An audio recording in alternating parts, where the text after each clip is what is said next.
This time, we will learn about how to solve Blender viewport clipping. As you can see, we cannot view this object clearly. Some part of the object likely missing or cut. But actually these are clipped by Blender viewport zipping. This feature maintain the Blender performance.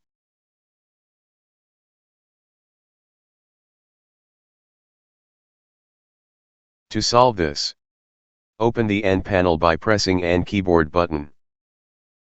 Then select View tab. Add more number in End input bar.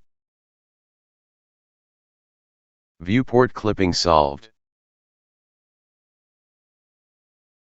Subscribe, like and share if this video useful. Thanks for watching.